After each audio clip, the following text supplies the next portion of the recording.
आज से आपको हम कैलकुलस स्टार्ट कर रहे हैं। और जो क्वेश्चन आपका जो डिटरमिनेंट का जो बचा हुआ है बाबू उसको हम लोग संडे को कर लेंगे मॉर्निंग को क्लास होगा। फिर बाबू हाँ, तो कैलकुलस ये अभी जो हम लोग दो चैप्टर जो पढ़ रहे थे वो दोनों चैप्टर बाबू अलजेब्रा का था। और ये सबसे मोस्ट इम्पॉर्टेंट बाबू ट्वेल्थ में जो टॉपिक है ये आपका कैलकुलस का है। जिससे आपका बोर्ड का एग्जाम आप देने जाइएगा, बोर्ड का एग्जाम तो आपको 44 मार्क्स का आपका क्वेश्चन जो आएगा वो बोर्ड में आएगा 44 नंबर का बोर्ड में। और इसके बाद बाबू आपको इसके बाद आपका किसी भी आपका कोई भी एग्जाम कॉम्पिटिशन एग्जाम देने जाइएगा, जैसे आपका जेईई मेंस आप देने जाइए, जेईई मेंस का एग्जाम देने जाइए, या तो फिर आपको जेईई मेंस का एग्जाम देने जाइए, एनडीए का एग्जाम देने जाइए बाबू, या फिर सीयूटी का एग्जाम देने जाइए, या अगर बाबू कोई भी कॉम्पिटिशन आप देने जाइए, इसमें बाबू आपका 40% क्वेश्चन मतलब जितना भी आपका उसका नंबर का वेटेज है उसका 40% क्वेश्चन आपको ये सब कॉम्पिटिशन एग्जाम में आता है। और किसी भी कॉम्पिटिशन में जो आपका जो कट ऑफ जो आता है जो पास करने का सिलेक्शन का वो 30 से 32% होता है भारत में, 30 से 32%। और अकेले क्वेश्चन 40% कैलकुलस से पूछ रहा है। इसका मतलब ये हुआ कि आप अगर कैलकुलस पर कमांड कर लेते हैं तो मैथ का अदर पोर्शन आप अगर छोड़ भी देते हैं, ऐसा पॉसिबल नहीं है लेकिन बाई चांस है मैंने हो सकता है कि मैथ का अगर अदर पोर्शन छोड़ भी देते हैं तो आपका रिजल्ट आपको हो जाए। इतना बड़ा वेटेज है इसका। और अभी ये जो पढ़ाई स्टार्ट हुआ है ये 2 महीना 3 महीने नहीं चलेगा। ये सीधा आपका जो पढ़ाई होगा बाबू ये आपको सीधा 5 दिसंबर तक पढ़ाई होगा, समझे। 5 दिसंबर आप खाली जो पूरा दिसंबर जो 25 दिन बचेगा जो, और जनवरी में आपका जो 20 दिन बचेगा जो 30 दिन, 25 और 20 45 दिन, समझे। मतलब 1.5 महीना आप और समझिए। तो उसी में आपका वेक्टर थ्योरी ऑफ प्रोबेबिलिटी पढ़ा जाएगा और बाकी पूरा सिलेबस खत्म हो जाएगा। मतलब अभी से जो चलना चालू हुआ है ये पूरा दशहरा दिवाली छठ ठंडा प्रसाद सब खत्म इसी में हो जाएगा। इतना बड़ा पोर्सन नहीं, छोटा मोटा पोर्सन नहीं है, समझा। उतना दिन पढ़ाने के बावजूद भी आपको हम बोल रहे हैं अपना एक्सपीरियंस से कि इतना दिन पढ़ाने के बावजूद भी आपको लगेगा जब खत्म होगा तो मुश्किल होगा कि सर इसमें 3-4 महीना और पढ़ाते तो ज़्यादा थोड़ा क्वेश्चन प्रैक्टिस होगा, ऐसा आपको फील होगा। लेकिन मेरे पास मजबूरी है कि हम इसको 5 दिसंबर से ज़्यादा पढ़ा नहीं सकते क्योंकि हमको पूरा सिलेबस को पढ़ाना है, समझ लेना। और जो एक्स्ट्रा जो क्लास स्टार्ट होगा ये सितंबर अक्टूबर में, उस समय इंटीग्रेशन पढ़ाई होते रहेगा, इंटीग्रेशन। तो हम लोग एक्स्ट्रा भी क्लास पढ़ाई होगा तो इसी कैलकुलस टाइम होगा, एक्स्ट्रा जो पढ़ाई होगा 1.5-2 महीना, ठीक है बाबू। तो इसमें आप रिलाई नहीं मारिएगा। प्लस एक बात और समझिए कि आप जैसे कोऑर्डिनेट ज्योमेट्री पढ़ रहे थे, कोऑर्डिनेट 11वीं क्लास में, तो आप स्ट्रेट लाइन पढ़े थे, चाहे डिस्टेंस फार्मूला पढ़े थे, चाहे सेक्शन फार्मूला पढ़े थे, उसका एप्लीकेशन जब पैराबोला पढ़ रहे थे वहाँ भी हो रहा था, डिस्टेंस फार्मूला का सेक्शन फार्मूला का हो रहा था बाबू। हाँ, लोकस का इस्तेमाल हो रहा था, स्ट्रेट लाइन का यूज हो रहा था टेंजेंट नॉर्मल निकालने में। मतलब कहने का मतलब ये हुआ कि पूरा आपका जो कोऑर्डिनेट ज्योमेट्री था वो पूरा एक साथ एक दूसरा से जुड़ा हुआ था। ऐसा कोई नहीं सोच सकता था कि हम आपको स्टार्टिंग का स्ट्रेट लाइन चैप्टर चाहे लोकस या फिर डिस्टेंस फॉर्मूलेशन छोड़ दें और डायरेक्ट हम क्लास सर्किल से ज्वाइन कर लें या पैराबोला से ज्वाइन कर लें या इलिप्स से ज्वाइन कर लें। ये संभव नहीं था संभव नहीं। इससे कोई ज्वाइन करता तो उसका कुछ समझ में नहीं आता। तो कैलकुलस भी बहुत है, उसी तरह से है, समझे। अलजेब्रा का खाली चैप्टर इंडिविजुअल है, बाकी पूरा कैलकुलस उसी तरह से। मतलब आपको फंक्शन छूट गया, रिलेशन छूट गया, ग्राफ वगैरह छूट गया तो आगे जो भी चैप्टर आपको कैलकुलस में पढ़ा होगा वो सब धीरे धीरे समझ में आना बंद होकर चला जाएगा। पूरा एक दूसरा के साथ जुड़ा हुआ इंटरलिंक है, समझ रहे बाबू, धागा की तरह एक दूसरा से बंधा हुआ। तो अच्छा से पढ़िएगा। एक आध क्लास छूटेगा तो दिक्कत नहीं है, वो एक आध क्लास छूटेगा तो हम भी आपको मैनेज कर देंगे। एक आध क्लास तो किसी से भी छूट सकता है, समझे बाबू। लेकिन एक होता है ना कि लंबा जैसे ढिलाई टाइप का आप पढ़ रहे हैं, नॉर्मली आ रहे हैं जा रहे हैं, तो वैसे फिर इसमें समझना पॉसिबल नहीं हो पाएगा, समझ रहे ना। तो आज अभी आपको समझिए कि अप्रैल खत्म हो गया तो मई जून जुलाई अगस्त सितंबर अक्टूबर नवंबर और 5 दिसंबर तक जोड़ते हैं तो सीधा 7 महीना मैंने जब लेट आ रहा है ये सिलेबस बैच के अकॉर्डिंग और 1.5 महीना और एक्स्ट्रा वाला क्लास जोड़ देंगे तो 7 में 1.5 महीना और जुटेगा तो 8.5 महीना, मैंने 8.5 महीना ये आपको कैलकुलेट पढ़ाई होगा। समझ रहे हैं कैसे? तो स्टार्ट करते हैं, ज़्यादा डिले नहीं करते, सिलेबस दे दिए हैं। और पहला जो आपका जो कैलकुलस का जो फर्स्ट आपका जो चैप्टर है बाबू, इसका नाम है रिलेशन एंड फंक्शन। इसका नाम है बाबू रिलेशन एंड फंक्शन। ये आपका फर्स्ट चैप्टर है, सिलेबस दे दिए हैं आपको। तो फर्स्ट चैप्टर साथ है रिलेशन, लेकिन ये रिलेशन अलग है और वो फंक्शन अलग चैप्टर है, समझे? तो आज हम लोग आपको स्टार्ट करेंगे, आए हैं वो रिलेशन पढ़ाएंगे। रिलेशन छोटा टॉपिक है, फंक्शन बड़ा टॉपिक है। और रिलेशन पढ़ाने के बाद हम आपको फंक्शन का ग्राफ आगे पढ़ाएंगे। ग्राफ पढ़ लेंगे तब ये फंक्शन पढ़ा जा सकता है, और बिना ग्राफ के बेसिस पर ये फंक्शन पढ़ना पॉसिबल नहीं हो पाएगा। ठीक है बाबू? तो हम लोग सबसे फर्स्ट क्लास से क्या शुरुआत करने जा रहे हैं बाबू? रिलेशन। कैलकुलस का जो चैप्टर है रिलेशन, इसका नोट्स अगले दिन देंगे। ऐसे भी थ्योरी का नोट्स इसमें नहीं है, तो वो थ्योरी हम डायरेक्ट कॉपी पर इसका लिखवाएंगे। नोट्स देते तो आपको कुछ फायदा नहीं होता, तो सिर्फ आपको प्रॉब्लम का नोट्स आपको दे दिया जाएगा। छोटा टॉपिक है, एकदम छोटा सा। एनसीईआरटी में देखिएगा तो 12 गो क्वेश्चन है एक एक्सरसाइज में।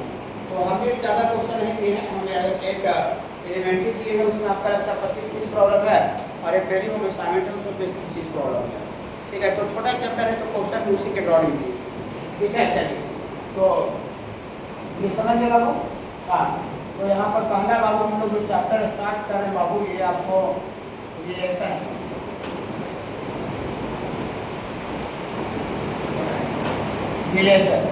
रिलेशन बाबू क्या होता है, इसको जानने के लिए, इसको डिफाइन करने के लिए पहले सबसे पहले बाबू दो सेट का कार्टेशियन प्रोडक्ट आपको डिफाइन करना पड़ेगा।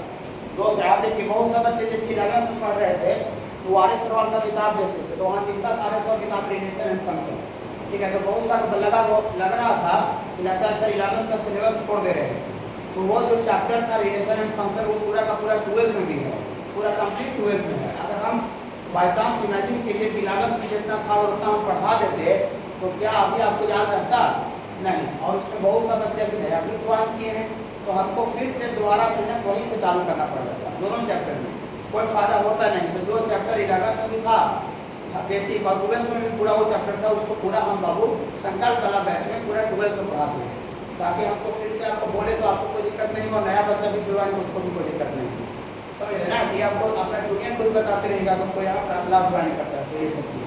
ठीक है? हाँ, जो चैप्टर तुमको 12th में भी है, 11th में भी है, उसको शायद 12th में ही पूरा सब पढ़ाए। देखिए, तो रिलेशन बाबू जानने के पहले सबसे पहले जानना पड़ेगा कि दो सेट का कार्टेशियन प्रोडक्ट क्या होगा। कोई दिक्कत होगा तो पूछिएगा बाबू कि ना, हाँ कुछ भी दिक्कत है तो तुरंत पूछिएगा। आप लोग धीरे धीरे पुराने हो रहे हैं बाबू, तो मेरे बारे में ऑलरेडी बहुत कुछ जान चुके हैं, समझ चुके हैं। यहाँ पर हेडिंग लिखेंगे बाबू, cartesian product of two sets. Cartesian product of two sets. दो सेट्स का बाबू कार्टेशियन प्रोडक्ट। सेट का तो नाम सुने हो बाबू, 11th में सेट तो पढ़ाई दिए थे, थोड़ा बोल देते हो सकता है बहुत सा बच्चा नहीं सुने होते हैं, भूल गए होंगे। सेट यहाँ पे लिखा हुआ है, जो सेट 11th में पढ़ाए थे सेट, 12th में सेट नहीं पढ़ना, तो पूरा 11th में ही सेट पढ़ना था, इसलिए पूरा 11th में पढ़ा दिए थे। सत्य बाबू, सेट क्या होता है? वेल डिफाइंड ऑब्जेक्ट का कलेक्शन को बाबू सेट बोलते हैं। वेल डिफाइंड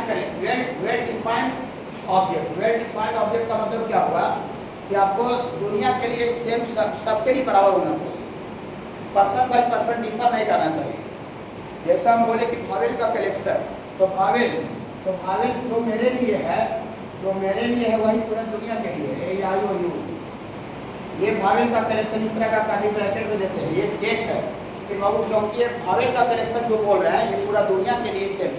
ऐसा मत सोचिए कि मेरे लिए भावेल अलग है और जर्मनी में भावेल अलग है और फिर अदर पर्सन के लिए दूसरा, ऐसा नहीं है। ये वेल डिफाइंड ऑब्जेक्ट हुआ। वेल डिफाइंड का मतलब दुनिया के लिए सबके लिए सेम है। लेकिन अगर हम ऐसा बोले कि आपको collection of rich person in गया, ये सेट नहीं है। मैंने सारा अमीर आदमी का कलेक्शन को सेट नहीं बोलेंगे गया का। बोली क्यों? क्योंकि ये पर्सन बाय पर्सन हैरी कर जाएगा। मान लेते हैं कि हम माने तो कोई बहुत ज़्यादा गरीब है, तो कोई अपना सोचा कोई बोलेगा, देखेगा कहेगा कि अमीर आदमी है, लेकिन हो सकता है तो एक आदमी जिसको अमीर बोल रहा है वो अगला के लिए कुछ भी नहीं रहेगा। ऐसा नहीं होगा? हाँ होगा। समझे। तो ये आपका कलेक्शन ऑफ रिच पर्सन गया, ये वेल डिफाइंड नहीं, मतलब ये पर्सन बाय पर्सन अपना प्रॉपर्टी के अकॉर्डिंग वैरी कर जा रहा है, ये सेट नहीं है, लेकिन वेल डिफाइंड होना चाहिए। आप जैसा बोले नेचुरल नंबर का सेट, 5 से छोटा नेचुरल नंबर का सेट, ये सेट है, क्योंकि 5 से छोटा नेचुरल नंबर सबके लिए बराबर है, ये पर्सन बाय पर्सन वैरी नहीं करेगा। तो सेट जानते होंगे, वही हम लोग मैंने करने जा रहे हैं, लिखने जा रहे हैं। Cartesian product of two set, दो सेट का कार्टेशियन प्रोडक्ट क्या होता है। रिलेशन को डिफाइन करने के पहले सबसे पहले बाबू दो सेट का कार्टेशियन प्रोडक्ट के बारे में बताया जा रहा है, उसी से रिलेशन को डिफाइन किया गया है। ठीक है बाबू। हाँ, यहाँ थोड़ा सा लिखते हैं, ये लिखेंगे cartesian product of two set, दोहराइएगा नहीं, cartesian product of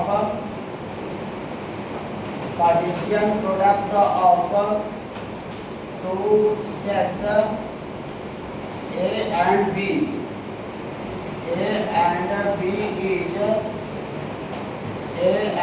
is denoted by partition product of two set A and B denoted by इस तरह से A क्रॉस B, दो सेट का कार्टेशियन प्रोडक्ट को बाबू हम लोग इस तरह से रिप्रेजेंट करते हैं क्रॉस B से, एंड डिफाइंड एज, इसको डिफाइन किया गया है, एंड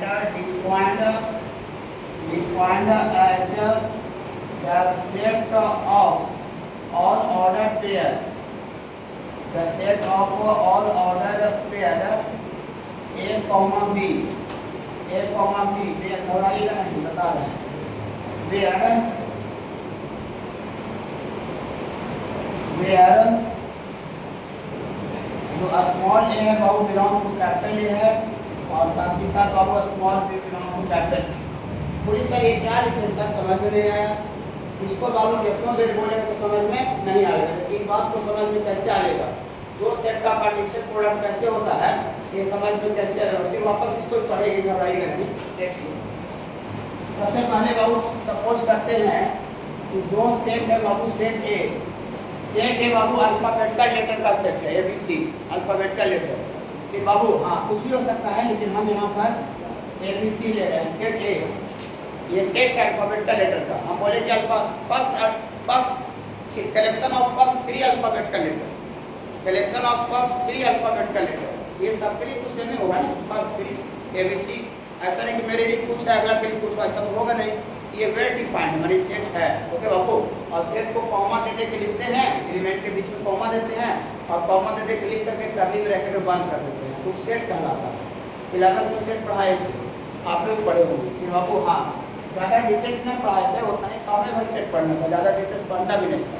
देखिए और एक बार बाबू हम लोग सेट बी को लेते हैं बाबू, natural number less than 4, natural number less than 4 set B, ये दोनों का दोनों सेट है कि नहीं है, नेचुरल नंबर लेस दैन 4 ये भी सेट है, alphabetical letter first 3 alphabetical letter ये भी सेट है।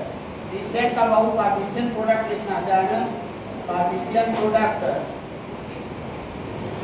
Cartesian product of set A and B, Cartesian product of set A and B is A cross B, दो सेट का बाबू कार्टेशियन प्रोडक्ट को हम लोग किससे डिनोट करेंगे बाबू, A क्रॉस B से, लिखे A क्रॉस B। और वैल्यू क्या होता है बाबू, सारा का सारा ऑर्डर पेयर, इसका और इसका एलिमेंट का जोड़ा लगाना है, ऑर्डर पेयर में जोड़ा होता है कि ना, इस तरह से बहुत जोड़ा लगाना है, A, B जो आप पेयर बनाइएगा, इसका स्टार्टिंग का जो पेयर का जो फर्स्ट कोऑर्डिनेट है, फर्स्ट कोऑर्डिनेट ये सेट A का हिस्सा होना चाहिए, और ऑर्डर पेयर का जो सेकंड कोऑर्डिनेट है, सेकंड वाला ये सेट B का हिस्सा होना चाहिए। तो जितना भी आपका ऑर्डर पेयर बनेगा इस तरह का, उसी तरह का आपको सबका सब जोड़ा ऑर्डर पेयर बनाना है, और ऑर्डर पेयर में खाली ध्यान ये रखना है कि ऑर्डर पेयर का फर्स्ट कोऑर्डिनेट सेट A का पार्ट होना चाहिए, और ऑर्डर पेयर का सेकंड एलिमेंट सेट B का पार्ट होना चाहिए। तो इसका जोड़ा लगाइए, यहाँ A क्रॉस B लिख रहे हैं, यहाँ भी A क्रॉस B में ऑर्डर पेयर का लिखेंगे, उसका first coordinate first element set A का हिस्सा रहेगा, और सेकंड एलिमेंट सेट B का हिस्सा रहेगा। ऐसा ऑर्डर पेयर इस तरह से लिखना है, A के साथ 1 का जोड़ा लगाइए, ऑर्डर पेयर जोड़ा, पेयर मैंने जोड़ा होता है बाबू, A का 1 के साथ, फिर A का 2 के साथ, A का 2 के साथ, फिर आगे A का 3 के साथ, A का तीनों के साथ कर दिए, A का तीनों के साथ कर दिए। आगे बाबू आगे बाबू बी का 1 के साथ, बी का 2 के साथ और बी का 3 के साथ, और उसके बाद बाबू सी का 1 के साथ और ये सी का 2 के साथ और ये सी का 3 के साथ। देखिए ये सारा का सारा बाबू पेयर बना दिए बाबू, जोड़ा बना दिए। जो ऑर्डर पेयर जो लिखा हुआ है बना हुआ है बाबू, उसका सारा ऑर्डर पेयर का जो फर्स्ट कोऑर्डिनेट है, ऑर्डर पेयर का जो फर्स्ट कोऑर्डिनेट है बाबू, ये सेट ए से बिलोंग कर रहा होगा। देखिए ऑर्डर पेयर का फर्स्ट कोऑर्डिनेट है ए, सेट ए का हिस्सा है कि नहीं है? ये भी ए और यहाँ पी भी है, वो भी सेट ए का हिस्सा है, और यहाँ के चलते सी जो है वो भी सेट ए का हिस्सा है। और बाद में ऑर्डर पेयर का जो सेकेंड कोऑर्डिनेट है वो सेट बी का हिस्सा है, ए कॉमा 1, तो 1 किसका हिस्सा है? सेट बी का। यहाँ 2 किसका हिस्सा है? सेट बी का। 3 भी सेट बी का हिस्सा है। तो ऑर्डर पेयर का चूंकि हम लोग ए क्रॉस बी लिख रहे हैं, तो ए क्रॉस बी में ए आगे आ रहा है, अभी पीछे आ रहा है, तो सेट ए का एलिमेंट आगे रहना चाहिए ऑर्डर पेयर में, जोड़ा में, और सेट बी का एलिमेंट पीछे रहना चाहिए। और एक को पेयर छूटना नहीं चाहिए। सारा देखिए और लिखा हुआ है, all order pair. All order pair का मतलब सारा जोड़ा, मतलब एक को जोड़ा छूटना नहीं चाहिए, नहीं कि एक आध को छूट गया, नहीं एक आध को छूट गया तो ए क्रॉस बी का पेयर नहीं हो पाएगा। ए क्रॉस बी का मतलब सेट ए का सेट बी के साथ सारा एलिमेंट का पेयर लगा दीजिए, सारा एलिमेंट का जोड़ा बना दीजिए, जोड़ा पेयर बना देना। तो सारा ए का बी के साथ आप पेयर बना दीजिए इस तरह से। तो इसी बाबू पेयर को हम लोग, इसी को ऑर्डर पेयर को हम लोग दो सेट का कार्टेशियन प्रोडक्ट बोलते हैं, दो सेट का कार्टेशियन प्रोडक्ट बोलते हैं, दो सेट का कार्टेशियन प्रोडक्ट क्या बोलते हैं, क्या लिखते हैं? देखिए Cartesian product of two set A and B denoted by A cross B, A cross B से डिनोट किया जाता है, एंड डिफाइंड किया गया है the set of all order pair, माने सारा जोड़ा, सारा जोड़ा इस तरह से लिखेंगे ए कॉमा बी, इस तरह से लिखेंगे सारा जोड़ा, वेयर ऑर्डर पेयर का जो फर्स्ट कोऑर्डिनेट है वो सेट ए का पार्ट होना चाहिए, और ऑर्डर पेयर का जो सेकंड कोऑर्डिनेट है वो सेट बी से बिलोंग करना चाहिए। ओके बाबू? हाँ, आप देखिए इसको हम लोग 1 मान लेते हैं। नाउ अगर हम आपको पूछ दे कि ये जी बी क्रॉस ए बोल सकते हैं जी, बी क्रॉस ए, तो यहाँ देखिए बी क्रॉस ए लिख दिए, तो बी क्रॉस ए में बी आगे लिखल है और ए पीछे लिखा होगा, तो सेट ए का सेट बी का जो एलिमेंट है वो आगे रहेगा बी क्रॉस ए में, और सेट बी का सेट ए का जो एलिमेंट है वो पीछे रहेगा। तो सेट बी का एलिमेंट आगे लिख दिए, बोलिए 1 कॉमा ए, फिर 1 ये आगे पीछे भी हो सकता है, खाली सा लिखा जाए, जैसा कोई अरेंजमेंट सजा हुआ है, फिर 1 कॉमा बी, 1 कॉमा सी, फिर आगे बाबू 2 कॉमा ए, और ये बाबू आगे 2 कॉमा बी, और ये 2 कॉमा सी, और ये बाबू 3 कॉमा ए, और ये 3 कॉमा बी, और ये 3 कॉमा सी। ये बाबू आपका 3 कॉमा सी लिखा हुआ है। ये बाबू जो लिखा हुआ है नीचे बी क्रॉस ए है, कैसे पता चलेगा ए क्रॉस बी है कि बी क्रॉस ए है? कैसे पता चलेगा ए क्रॉस बी है कि बी क्रॉस ए है? अगर सेट बी का एलिमेंट आगे लिखा हुआ है और सेट बी का एलिमेंट पीछे, तो बी क्रॉस ए है। अगर सेट ए का एलिमेंट आगे, सेट बी का एलिमेंट पीछे, तो ए क्रॉस बी है। और हम आपको जब सेट पढ़ा रहे थे 11th में, तो बताए थे कि दो ऑर्डर पेयर अगर सेम होगा, दो ऑर्डर पेयर अगर सेम होगा, दो ऑर्डर पेयर कि पहला वाला पहला के साथ बराबर होगा, दूसरा वाला दूसरा के साथ, तभी ऑर्डर पेयर सेम हो सकता है। यहाँ देखिए फ्रॉम 1 एंड 2 से ऐसा लिखते हैं बाबू, उसको थोड़ा छोटा करते हैं। ये काफी छोटा टॉपिक है, ये 2 क्लास में बाबू आपका हमारे क्लास में हो जाएगा। आज इसका पूरा थ्योरी हो जाएगा आज, और अगले दिन जो नोट्स देंगे संडे को आएगा नोट्स उसका दे देंगे, तो अगला दिन जो मंडे को आएगा तो इसका क्वेश्चन हो जाएगा। समझिए, अगर क्वेश्चन कुछ और बचेगा तो वेडनेसडे को कॉल हो जाएगा। और डिटरमिनेंट का बाबू अगले दिन में क्वेश्चन पूरा बताने का टेस्ट होगा 25 क्वेश्चन का, ठीक है? देखिए तो ऐसा लिखते हैं बाबू फ्रॉम 1 एंड 2 से 1 एंड 2 से यहाँ ए कॉमा 1 है, यहाँ ए कॉमा 1 है, यहाँ 1 कॉमा ए, ये क्या दोनों बराबर है क्या अलग अलग है? अलग अलग। यहाँ ए है, यहाँ 1 अलग अलग हुआ ना। ऑर्डर पेयर सेम रहता है, फर्स्ट वाला फर्स्ट, सेकंड वाला सेकंड, तब ऑर्डर पेयर सेम कहलाता है। ये दोनों बाबू इक्वल नहीं है, इक्वल नहीं, इसका मतलब ये हुआ ये दोनों ए कॉमा 1 और 1 कॉमा ए अलग अलग है। इसका मतलब ये हुआ कि ए क्रॉस बी का जो वैल्यू होगा वो बी क्रॉस ए के बराबर नहीं होगा। इसका मतलब देयरफॉर ए क्रॉस बी का जो वैल्यू होगा ये बी क्रॉस ए के बराबर नहीं होगा। तो cartesian product of two set समझे बाबू? Cartesian product of two set समझे? दो सेट का अगर कार्टेशियन प्रोडक्ट लिखना है तो पहला वाला सेट का दूसरा वाला सेट के साथ सारा जोड़ा बनाना, ऑर्डर पेयर, जोड़ा जोड़ा लगाना, जोड़ा और ऑर्डर पेयर, मैंने एक को जोड़ा छूटना नहीं चाहिए, जितना भी पॉसिबल। आगे पीछे हो सकता है, जैसे कोई 1 को मैं सबसे लास्ट में वो सजाना करना है, लेकिन सब लिखा जाना चाहिए, मैंने इसको ऑर्डर प्लेट छूटना नहीं चाहिए। इसी को बाबू हम लोग दो सेट का कार्टेशियन प्रोडक्ट बोलते हैं। बोलिए सर ठीक है सर, हम कार्टेशियन प्रोडक्ट को समझे, लेकिन आप रिलेशन चैप्टर में स्टार्ट किए सर, तो रिलेशन को डिफाइन कीजिएगा कि कार्टेशियन प्रोडक्ट को डिफाइन कीजिएगा। रिलेशन का जो डिफिनेशन है ये इसी से आया है, कार्टेशियन प्रोडक्ट से आया है। ये बच्चे नहीं सुने वो थोड़ा बोल देते हैं सबसेट क्या होता है। किसी सेट का टुकड़ा को बाबू सबसेट बोलते हैं, माने किसी भी चीज अगर सेट है उसका पार्ट को सबसेट बोलते हैं। जैसे सपोज करते हैं कि हम 6 गिलास का सेट रहता है, मॉल में जाते हैं ना तो 6 गिलास का सेट रहता है, या 6 गिलास का कप रहता है, 4 पीने वाला रहता है ना, 6 को पैक डब्बा बंद रहता है, और उसमें से 6 गिलास का एक सेट हो गया, चाहे 6 कप का सेट हो गया, और 6 कप का सेट में से 2 कप बाहर निकाल दें, 1 कप बाहर निकाल लें, 3 कप बाहर निकाल लें, तो 1 कप 2 कप 3 कप जो बाहर निकाल रहे हैं उसी को हम सबसेट बोलेंगे। मैंने सेट का पार्ट, सेट का टुकड़ा, जैसे बॉडी एक कंप्लीट सेट हो गया पूरा शरीर। अब शरीर का हम एक बाल निकाल दें, पूरा हाथ एक अलग कर ले, मूर्ति को अलग कर दे, सब का सब सबसेट है। अब सबसेट में कितना छोटा टुकड़ा रहना चाहिए, कितना बड़ा टुकड़ा रहना चाहिए, इसका कोई मतलब नहीं है। मतलब है कि खाली उसका हिस्सा होना चाहिए। हम मान लेते ये रूम का सबसेट हमको चाहिए, तो यहाँ से मान लेते रूम का सबसेट चाहिए, तो हम इसमें से दूसरी रूम उखाड़ करके बाहर कर देंगे, ये सबसेट कहलाएगा इस रूम का। समझे बाबू? हाँ, इसी का हिस्सा कहलाएगा। ये कोई नहीं कहेगा नहीं सर इतना छोटा हिस्सा है, सर ऐसा नहीं, छोटा हिस्सा रहता है, बड़ा पार्ट होना चाहिए। ओके, तो सबसेट का मतलब किसी सेट का पार्ट होता है। समझ रहे हो सबसेट का मतलब? इसको मैथमेटिकली इस तरह से बाबू दिखाते हैं बाबू सबसेट को। ठीक है बाबू, ये सबसेट सेट पढ़ाएंगे थोड़ा सा, फिर बाबू इसका आगे देखते हैं। तो लिखते हैं बाबू, इसका डिफिनेशन है relation from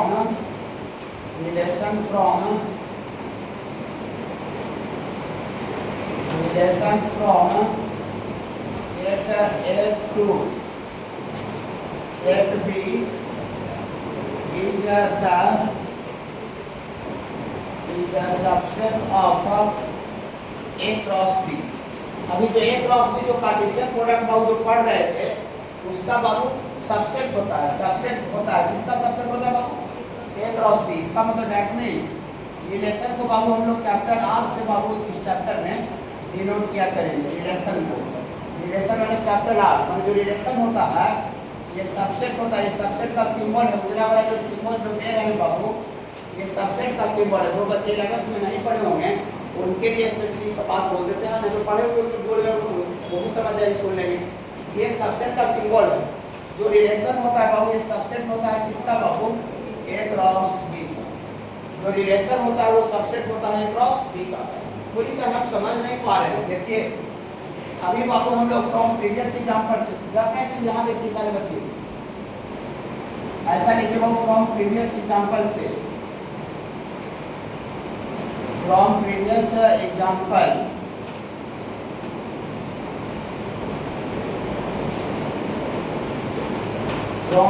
example of A cross B।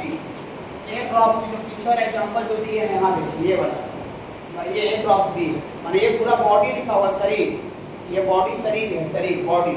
इस बॉडी का आप टुकड़ा निकालते जाइए, ये शरीर हो गया A क्रॉस B, शरीर हो गया बॉडी, और बॉडी का टुकड़ा निकालते जाइए। फिर बाबू बॉडी का जो टुकड़ा निकालते जाइएगा उसी टुकड़ा को हम रिलेशन बोलते हैं from set A to set B। Set A to set B में A क्रॉस B का टुकड़ा रहेगा, ऐसा देखिए। तो from previous example of A cross B ये लिखेंगे बाबू रिलेशन R1। रिलेशन को कैपिटल R से रिप्रेजेंट करते हैं, लेकिन बाबू यहाँ पर हम 2-3 एग्जांपल देंगे, इसलिए हम R1 लिख रहे हैं। R1 में पहला रिलेशन, तो R1 बराबर ऐसा लिखेंगे। देखिए इसका टुकड़ा बोलिए तो जो आपको मन करता है, इसका खाली हिस्सा बोलिए, इसका कोई पार्ट बोलिए आप लोग, छोटा बड़ा कुछ भी बोल सकते हैं। जैसे कोई A,1 ले ले, C,3 ले ले, ऐसा ले सकता है। खाली ये ऐसे नहीं ले सकता है, ऐसे ना, ये पूरा ये वो पेड़ उठाना पड़ेगा तब उसका सबसेट होगा। समझे? अकेला करना है तो वो पूरा पेड़ उठाना पड़ेगा, पूरा एक बक्सा उठाना पड़ेगा। तो जैसे ऐसे बाबू लिखेगा तो A,1 और ये C,3, A,1 और ये बाबू आपका C,3, A,1 और ये C,3। ये देखिए ये जो दो एलिमेंट जो लिखे हैं बाबू, क्या आप बताइए कि A क्रॉस B का हिस्सा है कि नहीं है? यस या नो? A क्रॉस B का पार्ट है, यहाँ देखिए पता कैसे चलेगा? इसी से निकला हुआ अगर चीज है, इसी चीज से ए क्रॉस बी मतलब ये पूरा शरीर हो गया बॉडी, और बॉडी से जो भी निकला हुआ पार्ट है उसको हम लोग बाबू रिलेशन बोलेंगे। तो देखिए A1 यहाँ पर है बाबू और C3 यहाँ पर है ना। हाँ, यहाँ पर ये जो लिखे हैं A,1 और C,3 ये लिखे हैं सबसेट है। किसका सबसेट है बोल दीजिए, A क्रॉस B का। और जो A क्रॉस B का जो सबसेट होता है बाबू, उसी को सबसेट को बाबू हम लोग रिलेशन बोलते हैं। रिलेशन पूरी सबको जरूरी यही वाला सबसेट के साथ कोई जरूरी नहीं है। हमको बॉडी का कोई टुकड़ा कहेगा तो कोई जरूरी कि पानी निकाल के दें, नहीं, हाथ भी दे सकते हैं, बाल भी दे सकते हैं, है ना, आँख भी दे सकते हैं, कुछ भी दे सकते हैं। बॉडी का पार्ट होना चाहिए, छोटा बड़ा कुछ भी कोई दिक्कत नहीं है। हाँ, तो और एक दो उसका टुकड़ा बोलिए, रिलेशन। समझ में आ रहा है बाबू जितेंद्र? जितेंद्र समझ में आ रहा है बाबू Jitendra?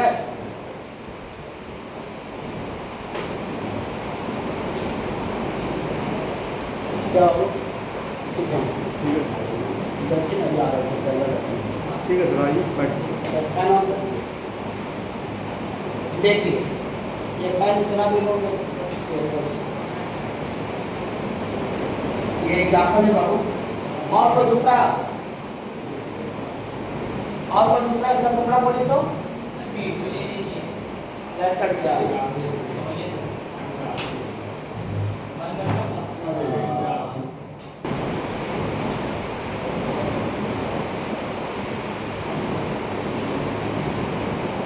Domain and range of relation.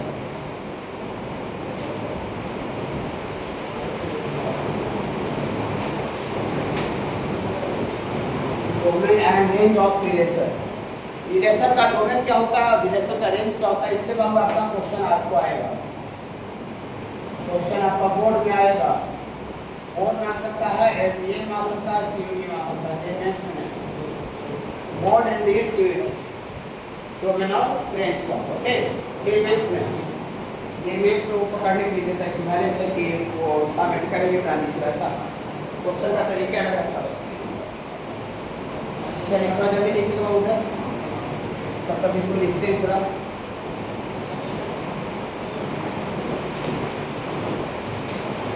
Domain लिखिएगा,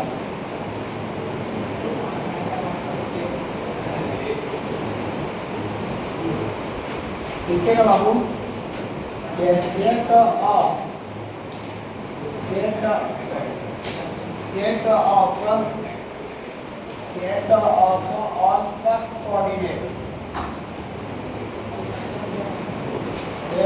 all first coordinate, set of all first coordinate of order pair, set of all first coordinate of order pair, set of all first coordinate of order pair is called domain.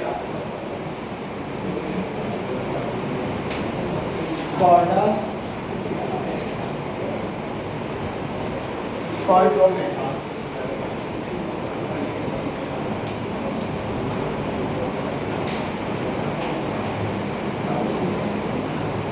Set of all the second coordinate.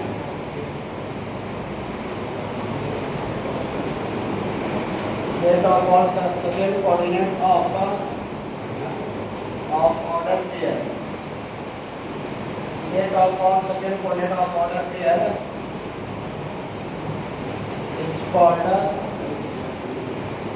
range of relation.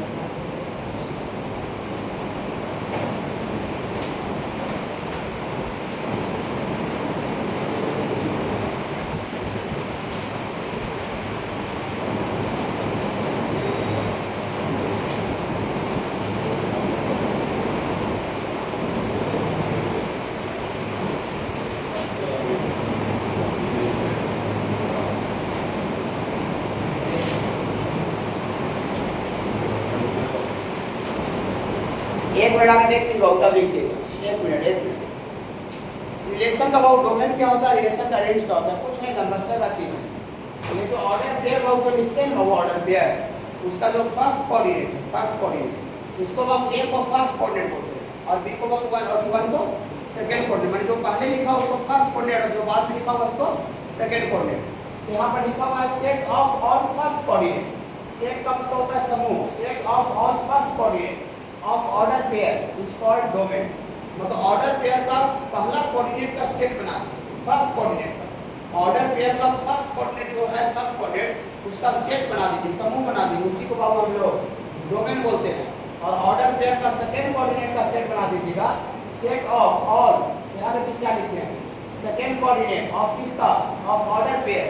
Order pair जो लिखा हुआ रहता है उसका second coordinate का set बना दीजिएगा, second वाला कोमा के बाद वाला, तो उसी को बाबू क्या बोलते हैं बाबू, रेंज बोलते हैं। तो पहला कोऑर्डिनेट का सेट को डोमेन बोलते हैं और सेकंड कोऑर्डिनेट का सेट को रेंज बोलते हैं। बोलिए कैसे सर, ऐसे ये आपका रिलेशन है, एक रोशनी का हिस्सा लिखा हुआ पहले वाले एग्जांपल से, एक रोशनी का पार्ट है कि नहीं है, ये रिलेशन है। और इस रिलेशन का बाबू हमको डोमेन कह रहा है कि क्या होगा, इस रिलेशन का डोमेन होगा बाबू ऑर्डर पेयर का फर्स्ट कोऑर्डिनेट का सेट। तो ऑर्डर पेयर का फर्स्ट कोऑर्डिनेट, ऑर्डर पेयर का फर्स्ट कोऑर्डिनेट ए है, यहाँ भी ए है, लेकिन आपको जब सेट पढ़ाए होंगे तो शायद याद होगा थोड़ा थोड़ा कि अगर एक ही एलिमेंट अगर एक से ज़्यादा बार आता है तो उसको हम एक ही बार लिखते हैं। तीन के 3 बार आ रहा है तो उसको 3 बार नहीं लिखेंगे, लेकिन अगर 3 बार लिख भी दिए तो गलती नहीं होगा, लेकिन 3 बार लिखा नहीं जाता है। तो यहाँ एक फिर से ए है तो ए दोबारा नहीं लिखेंगे, एक ही को लिखेंगे। और फिर अगला फर्स्ट कोऑर्डिनेट का सेट, पहला कोऑर्डिनेट कितना है, बी, और फिर आगे कितना सी। ये ऑर्डर पेयर का फर्स्ट कोऑर्डिनेट का सेट है, ऑर्डर पेयर का फर्स्ट कोऑर्डिनेट का सेट, हाँ इसी को बहुत डोमेन बोलते हैं। और इसका अगर आपको रेंज को कहेगा तो रेंज कहेगा तो ऑर्डर पेयर का सेकंड कोऑर्डिनेट का सेट। तो ऑर्डर पेयर का सेकंड कोऑर्डिनेट कितना है, 1, ऑर्डर पेयर का सेकंड कोऑर्डिनेट कितना है, 2, और यहाँ पर तो 2 है तो 2 को 2 बार नहीं लिखेंगे, वहाँ पर आगे बाबू 3, ये बाबू आपका डोमेन हो गया, आपका रेंज हो गया। तो कोई भी आपका अगर रिलेशन दिया हुआ है तो उसका ऑर्डर पेयर का फर्स्ट कोऑर्डिनेट का सेट को डोमेन बोलेंगे और ऑर्डर पेयर का सेकंड कोऑर्डिनेट का सेट को रेंज बोलेंगे। बहुत भारी तो नहीं बाबू। अब इस पर हम लोग एक एग्जांपल करते हैं बोर्ड लेवल पे, इसको लिखिए, इसकी क्लास में पढ़ा देते हैं, नोट्स नहीं तो इसी का करते हैं।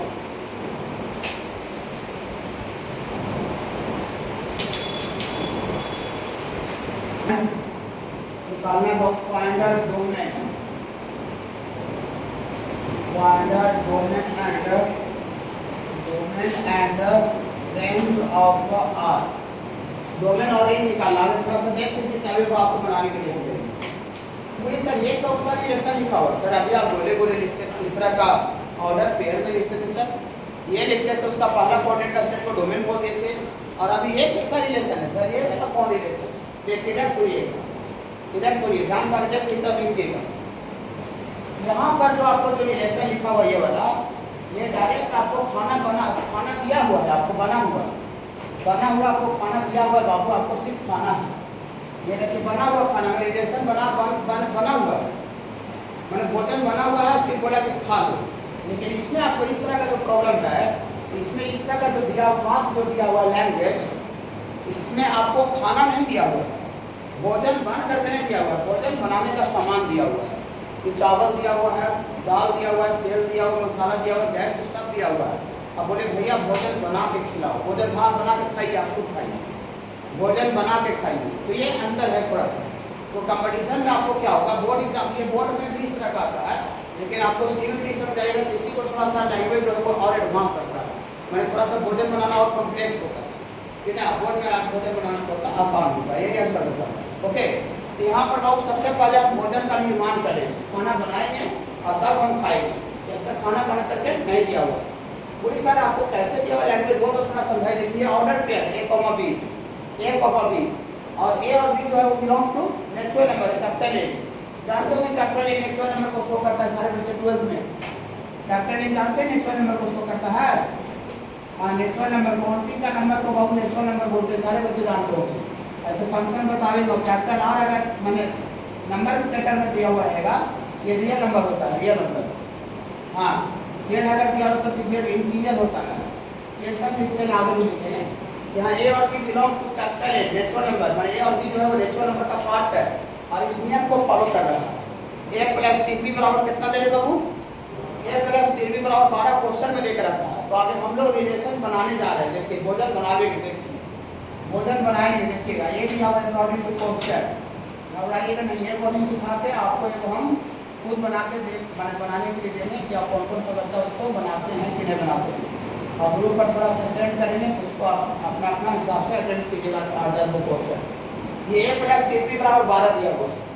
ए और B belongs to natural number खाली लेना, रूट फुल में नहीं डालना, बटा में नहीं डालना। नेचुरल नंबर कहाँ से स्टार्ट होता है? काउंटिंग नंबर कहाँ से स्टार्ट होता है बाबू? 1 से। तो सबसे पहले बाबू हम लोग क्या करते हैं, इसमें पुट करते हैं बाबू, a बराबर 1 पुट करते हैं, a बराबर 1 पुट करते हैं, 1 हो जाकर घट जाएगा, 1 हो जाकर घट जाएगा, 11 आ जाएगा। तो ये 3 बराबर बाबू आपको 11/3, ये संभव नहीं है, नॉट पॉसिबल। तो ये कहे सर इसको छाटने का है, बताते हैं, बताइएगा ना। यहाँ पर बोल दिया है कि ये और भी जो बिलोंग नेचुरल नंबर से बिलोंग कर रहा है, तो ये तो नेचुरल नंबर 1 रख रहे हैं, लेकिन ये 1 रखने से जो बी का वैल्यू आ रहा है वो नेचुरल नंबर नहीं रहा। क्या 11/3 नेचुरल नंबर है? क्या 11/3 नेचुरल नंबर है? क्या नहीं। तो a बराबर 2 डालिए, 2 से डालिए, वो हमको खाई रख के बताया कि वो रखना नहीं हुआ, तो 2 डालिएगा तो उधर का 10 होगा, b बराबर 10/3 आ गया, 10/3 भी नेचुरल नंबर में। a और b दोनों नेचुरल नंबर होना चाहिए, दोनों, हाँ दोनों नेचुरल नंबर होना चाहिए, ये होना दोनों होना चाहिए। हाँ तो a बराबर 3 डालिए, तो 3 डालिएगा तो 12 में से 3 गया, तो 3 भी बराबर तो b बराबर 3 आ जाएगा ना। हाँ तो इसके लिए आएगा a बराबर 3 के लिए b बराबर भी निकालिएगा बाबू, b बराबर आपका 9/3, ये 3 आ जाएगा, ये होगा। इधर देखिए बच्चा नहीं हरकत नहीं कीजिए बाबू, सब सीनियर क्लास है, समझे, यहीं से पढ़ के कितना बड़ा यूनिवर्सिटी कॉलेज में चल जाता है। नहीं देखिए तो ये वाला होगा कि नहीं होगा? a बराबर 3 पर b बराबर 3 होगा अगर पेयर? हाँ होगा, ये दोनों का दोनों नेचुरल नंबर आ रहा है, ये होगा, ऐसे टिकट कर सकते हैं।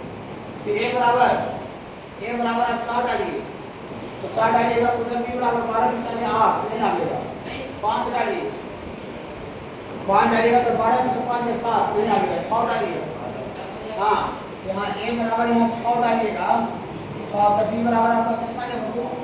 2 आ जाएगा, ठीक होगा ना। ये दोनों का दोनों आपका ये जो है ये दोनों बिलोंग्स कर रहा है नेचुरल नंबर से, ये वाला होगा, a बराबर 6 पर b बराबर 2 होगा, 7 डालिएगा तो 8 डालिएगा तब नहीं होगा, 9 डालिएगा तब 9 डालिएगा तो हो जाएगा। इसमें पुट कीजिएगा a बराबर बाबू 9, तो 9 पुट कीजिएगा तो दिया फॉर b बराबर आपका 1 आ जाएगा ना। हाँ और 10 डालिएगा तो और 11 इस सब तो खैर होगा ही करेगा, 12 भी नहीं होगा तो 12 डालिएगा तो 0 होगा, तो b बराबर 0 आ जाएगा, तो 0 नेचुरल नंबर नहीं होगा। तो यही इतना ही संभव है, ये कोई वाला संभव ऑर्डर पे, ये वही वाला संभव, जो कि उस नियम को ही फॉलो कर रहा है और ये और भी नेचुरल नंबर भी आ रहा है। हाँ तो डियर फॉर रिलेशन आर खाना बना दिए हैं, तो डियर फॉर रिलेशन आर बराबर यहाँ देखिए ऑर्डर पेयर a, b लिखा हुआ था, ऑर्डर पेयर a, b माने एक एलिमेंट आगे था, दूसरा एलिमेंट पीछे था, तो a के जगह पर 3 आया, b के जगह पर 3 आया, तो ऑर्डर पेयर में आप 3 लिखेंगे, 3 फिर आगे a बराबर 6,2 होगा, a, b की जगह पर यहाँ बाबू 6,2 और आगे बोलिए 9,1 होगा, 9,1 यहाँ से बाबू आगे 9,1 होगा। ये देखिए यही तीन ही ऑर्डर पे यहाँ पर बन पाएगा, जो कि उस नियम को फॉलो भी कर रहा है। और a और b जो है वो ऑर्डर पेयर, ये जो ऑर्डर पेयर a और b है वो साथ ही साथ दोनों नेचुरल नंबर भी पकड़ है, हल्का थोड़ा से 2% 5% पकड़िएगा, अच्छा रहेगा ये बाबू। हाँ अब ये खाना बन गया है, हमको खाना बन गया है, तब उसका डोमेन और रेंज लिखना है सर। इसमें अभी जो एग्जाम्पल है जो दिखे थे ये खाना बना करके दे था, लेकिन मैक्सिमम जगह पर जाएगा तो खाना बना हुआ नहीं रहेगा, आपको खाना बनाने का सामान दे मिलेगा। हाँ तो डियर फॉर जब लिखाने है बाबू, तो डियर फॉर इसका डोमेन थोड़ा सा गुनगुनाइएगा, इसका डोमेन थोड़ा सा गुनगुनाइएगा। हाँ पहला ऑर्डर पेयर का फर्स्ट कोड 3, 6, 9 और ये डोमेन हुआ डोमेन, और इसका रेंज थोड़ा सा गुनगुनाइएगा। हाँ रेंज हो गया 3, 2 और ये बाबू आपका 1 हो जाएगा बाबू, ये आपका डोमेन है। ये समझ आया, ये कहा नहीं हुआ समझ आया। हाँ बाकी को मुझे से छाटते चलिए, उतना साफ लिख के छाटने की जरूरत नहीं है। लेंथ भी कभी माइनस में नहीं होता है, किसी भी चीज़ का जो लेंथ है वो भी कभी नेगेटिव नहीं होता है, लेंथ भी ऑलवेज पॉजिटिव होता है। इसलिए मॉडुलस को बाबू हम लोग अपने लैंग्वेज में लेंथ बोलते हैं, लंबाई। ओके बाबू लेंथ, सुनिए ये आपने भाषा में इसको लेंथ बोल दी, लंबाई। ओके बाबू तो आपने बोलेंगे लंबाई जो लेंथ है, लेंथ ऊपर है मैंने छोटा है, लेंथ छोटा है, लेंथ मॉडुलस छोटा है, किससे छोटा है? 3 से। तो ए में मॉडुलस लगा हुआ है, तो इसको बनाने का तरीका क्या है कि हम नंबर लाइन ए एक्सिस बनाएंगे, नंबर लाइन बाबू ए एक्सिस बनाएंगे, ए एक्सिस। अगर यहाँ पर x का मॉडुलस रहता तो x एक्सिस लिखते, अगर t का मॉडुलस रहता तो t एक्सिस लिखते, उसमें क्या दिक्कत है। अब इसको लंबाई को किससे कंपेयर करना है, 3 से, तो बीच में a बराबर 0 लेंगे, 0, 3 से कंपेयर करना है तो यहाँ a का वैल्यू 3 लेंगे, और ऑरिजिन के पीछे कंपेयर करते हैं कि a का वैल्यू क्या होता है, -3 होता है ऑरिजिन के पीछे। ओके बाबू, हाँ समझ में आ रहा है बाबू आप लोग? हाँ, थोड़ा सा क्वेश्चन बनाइएगा तो मेहनत की जो जेडी होगी तो सब लिए तो काटो। तो मैक्सिमम आदमी का डिमेरिट यही होता है कि जो जरूर से स्टार्ट करता है लेकिन लंबा चल नहीं पाता है, और जो लंबा चल गया वो सफलता उसको सफल होने से कोई रोक नहीं सकता। लेकिन 98% जो आदमी है वो शुरुआत बहुत जोश जज्बा के साथ करता है, लेकिन थोड़ा सा आगे बढ़ता है अपने आप को मर देता है, उसको कोई डराता धमकाता नहीं है, गोली को हमेशा नहीं लगाता है कि गोली मार देंगे, लेकिन पोजिशन मार देंगे पीछे लौटो, ऐसा कोई कुछ नहीं करता, ऑटोमेटिक स्वतः अपने आप वो अपना एनर्जी को डाउन कर देता है, गाड़ी को मोड़ लेता है, और जो लास्ट तक डट गया, जो टिक गया, उसका फाइनल काम हो जाता है। चाहे फील्ड कोई भी, ये पढ़ाई का फील्ड हो, काम का, ये जैसे जो क्लास चला रहा है उसका फील्ड हो, या बिजनेस का फील्ड हो, दुकान चलाने का फील्ड हो, एनीथिंग, कुछ भी फील्ड हो। और हम देखिए क्लास चला रहे हैं, हम इतना दिन से पढ़ाई करते कि सब खाली है, अच्छा लग रहा होगा, लेकिन फिर भी इस पर काम कर रहे हैं कि ना, काम कर रहे हैं। और कितना स्टार्ट किया था, अभी कहाँ गए इसका कोई पता नहीं है। अब से ही बहुत बड़ा बड़ा बोर्ड पैनल लगाता था, बहुत ज़्यादा हवा पानी देता था, अभी यहाँ गया में नामो निशान तक नहीं उसका, यही है, समझे। देखिए यहाँ मॉडुलस का वैल्यू 3 से छोटा है, मॉडुलस मतलब लेंथ, ये लेंथ कितना है, ये लेंथ 3 यूनिट है, 3 मीटर हो, किलोमीटर हो, सेंटीमीटर, लेकिन है 3 यूनिट, लेकिन यहाँ लेंथ जो है वो 3 से छोटा है, तो 3 को लेके छोड़ देंगे, यहाँ इक्वल नहीं है, ऐसा अगर नीचे रहता तो इक्वल होता, लेकिन वहाँ 3 से छोटा है। इंटरवल भी सब पढ़ा होता है, A to Z मेरा कोई पैसा का गलती नहीं है। आपको बच्चा बाद में ज्वाइन किया चाहे नहीं पढ़ा तो हम क्या कर सकते हैं, आगे कोई नहीं आया तो हम क्या करेंगे। तीन है, देखिए ये लंबाई 3 से छोटा है तो 3 को छोड़ना पड़ेगा, छोड़ने के लिए ओपन इंटरवल। हाँ मैथ में अगर एक चीज बहुत छोटा है तो इसके इधर आवेगा, छोटा हो तो उधर लगता पीछे आवेगी, देखिए और छोटा हो तो और भी 0 में सट जाएगा, तो लंबाई खत्म हो जाएगा। जो भी लेंथ में मेजर कर रहे थे वो ऑरिजिन से मेजर कर रहे थे, ऑरिजिन से, जैसे यहाँ ऑरिजिन दीवार ऑरिजिन हो गया, अब यहाँ से लेंथ मेजर कर रहे हैं, ये लेंथ 3 है, लेंथ कम गया 3 से, और कम गया और इसी में सट गया तो लेंथ तो 0 हो गया, और पीछे थोड़ी लेंथ माइनस में थोड़ी होगा, लेंथ तो 0 हो सकता है, लेंथ तो माइनस में होगा नहीं, तो सटते सटते 0 में सट गए तो लंबाई खत्म हो गई। ओके हाँ, तो ये भी लेंथ कितना है बाबू, ये लेंथ 3 यूनिट है, -3 A का वैल्यू है ऑरिजिन के पीछे, लेकिन ये लेंथ 3 यूनिट है, लंबाई 3 यूनिट है, लेकिन यहाँ लंबाई 3 से छोटा है, तो लंबाई 3 से छोटा है तो यहाँ तक छोटा होगा, आगे जाता देखिए दिख रहा है, लंबाई कम है, कम रहना कंपेयर करके इसमें साटेगा खत्म हो जाएगा, तो 3 का छोटा है तो 3 पर ओपन इंटरवल छोटा है, 3 आ जाएगा। ये सब बहुत प्यार से पढ़ा होता है, बहुत मैंने अच्छा से पढ़ाते हैं, लेकिन अब ये बेसिक पढ़ा रहे हैं, कल आइएगा तो लड़का मिलेगा 8 गो मिलेगा, वो भी लास्ट तक चलते चलते वो आपको खत्म हो जाएगा, फिर दूसरा आपको आ जाएगा। तो हमको तो सब लगता है कि हम नहीं पढ़ा रहे हैं, हमको कुछ पढ़ा ही नहीं रहे।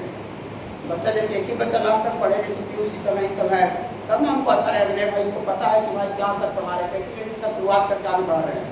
और मैथ में कोई भी चीज क्वेश्चन देते हैं सब पढ़ाया हुआ मिलता है, समझे। देखिए ये दोनों कैसे लंबाई 3 से क्या हो गया बाबू, छोटा आ गया, तो हमको दिया फॉर A का वैल्यू लिखना है, A का वैल्यू -3 के आगे है, तो आगे है तो बड़ा है कि छोटा है, बड़ा है, कोई अभी छोटा बोल रहे थे, लेंथ में छोटा है, देखिए लेंथ ये छोटा है, लेकिन A का जो वैल्यू है -3, -2, -1 बड़ा है, बड़ा -3 से, तो A बड़ा है, जब वो पूरा है तो बड़ा होता है, इससे बड़ा है -3 से, 3 से पीछे है, 3 से पीछे मैंने छोटा है, देखिए जब वो बंद किए छोटा है, इससे छोटा है, ठीक है ना बाबू। हाँ मेरे A का वैल्यू -3 से 3 हो गया, A का वैल्यू -3 से 3 होगा, लेकिन रुकेगा बढ़ाई का ना, अगर ये नॉर्मल अगर इस तरह का क्वेश्चन आता खाली वाला A का वैल्यू ये होता, लेकिन यहाँ क्वेश्चन में लिख दिया कि A बिलोंग टू इंटीजर है, देखिए ना बाबू, ये हम नहीं लिखे बाबू, क्वेश्चन में दिया हुआ है। हाँ अकॉर्डिंग टू क्वेश्चन बट मतलब लेकिन A जो है बिलोंग्स टू Z ब्रैकेट में लिख देते हैं यहाँ पर सहूलियत के लिए, पूर्णांक है, ऐसा लिखा हुआ है, Z मतलब पूर्णांक होता है, इंटीजर अभी इधर लिखने से साइड में लिखे थे ना, तो -3 से 3 है, तो देयरफॉर A का वैल्यू कितना होना चाहिए, A बराबर पूर्णांक माइनस 3 इसमें क्या होगा, का इक्वल इसमें नहीं लगेगा। हाँ तो -2 होगा, -1 होगा पूर्णांक इसलिए। हाँ और 0 होगा, 1 होगा और 2 होगा, और कुछ नहीं होगा। यही वैल्यू बाबू एक का -3 से 3 में यही आपको 4 5 कोई इंटीजर आएगा। तो एक का वैल्यू ये सब आया। मुझे अच्छा एक को आप निकाल लिए, लेकिन आपको ऑर्डर पेयर एक कॉमा बी है, तब ना आप रिलेशन बी का वैल्यू लिखेगा तब ना रिलेशन आएगा। अब ये निकाल लिए तो ऐसे करके ये निकलेगा यहाँ से। अकॉर्डिंग टू क्वेश्चन बी बराबर कितना दिया हुआ है, अकॉर्डिंग टू क्वेश्चन बी बराबर a -1 का मॉडुलस है बाबू, है ना। a का वैल्यू सब पुट करेंगे, मॉडुलस का नियम वो जानते हैं ना, नेगेटिव नंबर डालते हैं फिर भी वैल्यू पॉजिटिव, पॉजिटिव नंबर डालते हैं फिर भी पॉजिटिव। मेरा एक पैसा का गलती नहीं है, आप बेसिक पढ़ सकते हैं, प्रोसीजर अगर नहीं लगेगा। फिर बाबू मॉडुलस का वीडियो भी डाल दिया यूट्यूब पर, वहाँ से भी देख के आप थोड़ा थोड़ा हिंट सीख सकते हैं। देखिए वहाँ से पुट कीजिए, सबसे पहले कितना पुट करें, a बराबर -2, तो -2 पुट करेंगे तो दिया और b बराबर कितना आ जाएगा, b बराबर आएगा -2 -1 का मॉडुलस, तो -3 का मॉडुलस कितना हो जाएगा, -3 का मॉडुलस 3। फिर पुट कीजिए a बराबर -1, तो b बराबर -1 का मॉडुलस 2 हो जाएगा। और फिर पुट कीजिए a बराबर 0, a बराबर 0 पुट कीजिएगा बाबू यहाँ से, a बराबर 0 पुट कीजिएगा तो b बराबर 0 -1 का मॉडुलस 1 हो जाएगा। और फिर पुट कीजिए बाबू a बराबर 1, तो यहाँ से b बराबर, यहाँ से क्या है बाबू 1 -1 0 का मॉडुलस 0 होता है। फिर पुट कीजिए a बराबर 1 को डालिए 2 डालिए, तो यहाँ से b बराबर आ जाएगा बाबू 2 -1 का मॉडुलस 1 आ जाएगा। ये सब एक इस वैल्यू के b का वैल्यू निकाल दिए ना। हाँ देखिए आप खाना बन गया, खाली अब खाना परोसना है, खाली देखिए खाली खाना परोस रहा है। देखिए खाली का खाना परोस रहा है। फॉर रिलेशन r बराबर a, b है। a का वैल्यू आगे लिखा हुआ, b का वैल्यू पीछे लिखा हुआ बाद में।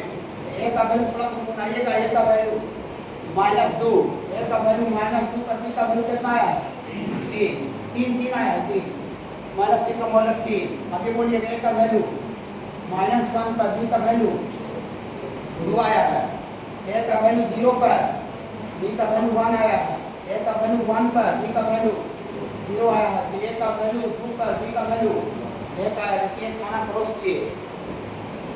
आगे रिलेशन, लेकिन रिलेशन नहीं लिखना था आपको, डोमेन लिखना और रेंज लिखना है।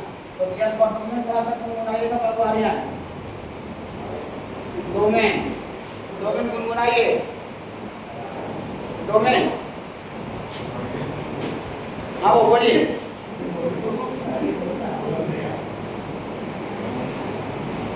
-2 3 -2 3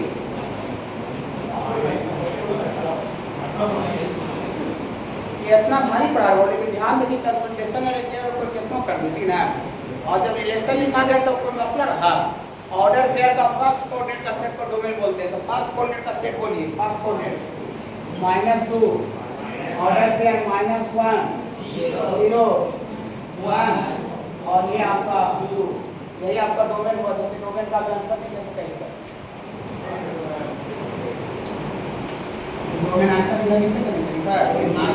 -2 -1 0 1 2 है कि नहीं, ये आपका आंसर था डोमेन का। ये डोमेन आ गया। अब डोमेन आ गया तो इसका रेंज बोलिए थोड़ा सा,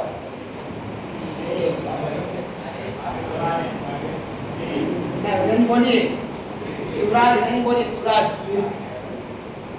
रेंज। एक मिनट चुप रहिए, कोई नहीं बच्चा बोलेंगे रेंज।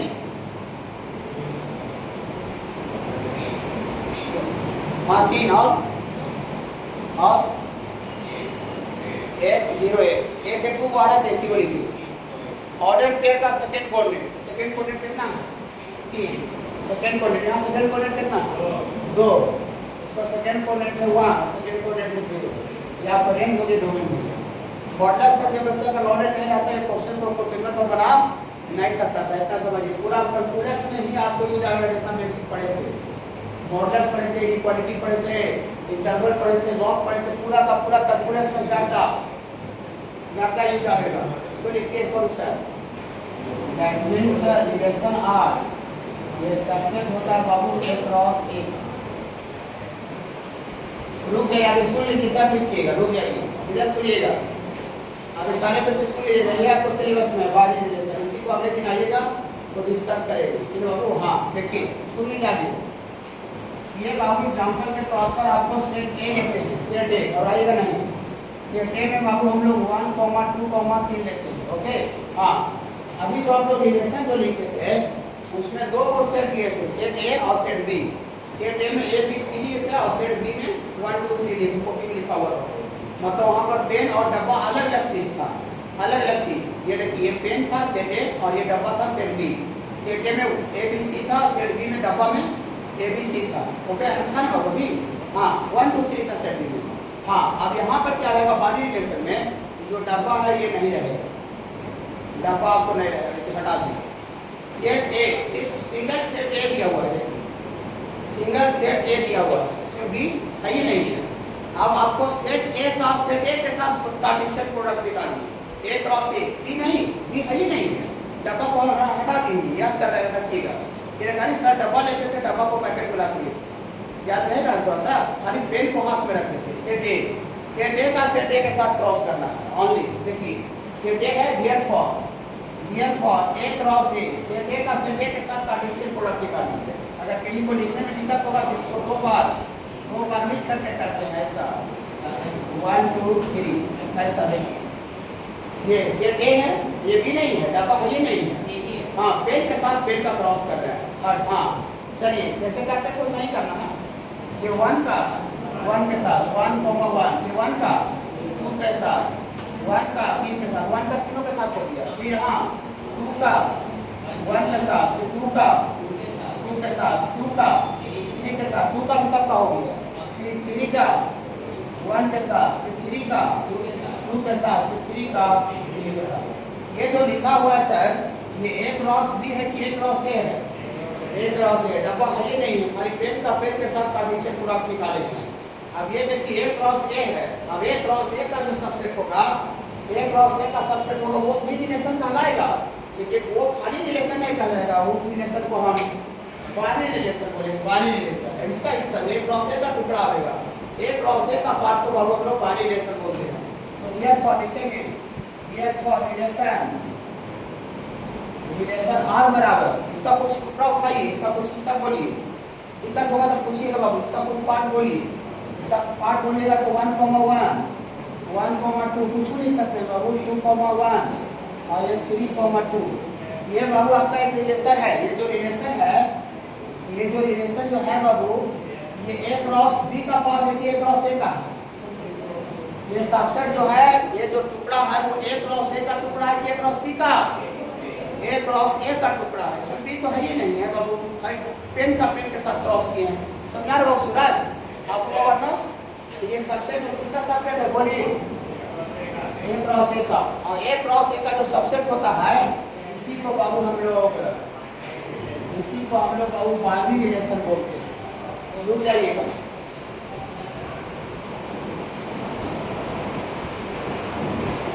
देखिए ए क्रॉस ए का जो सबसेट होता है उसी को क्या बोलते हैं बाबू? Binary relation.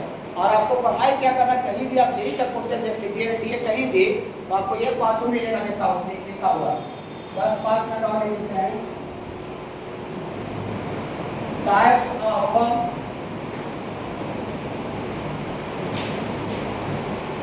Of binary relation.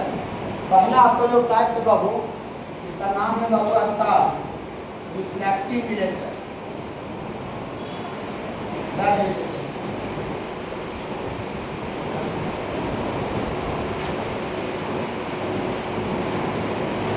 Identity लिखते हैं,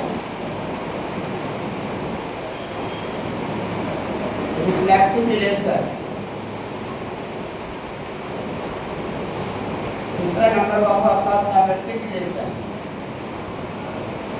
यही सब आपको लिखा हुआ मिलेगा, कहीं का क्वेश्चन देख लीजिए। चौथा नंबर ट्रांजिशन। तो हल्ला करा बन गया आवाज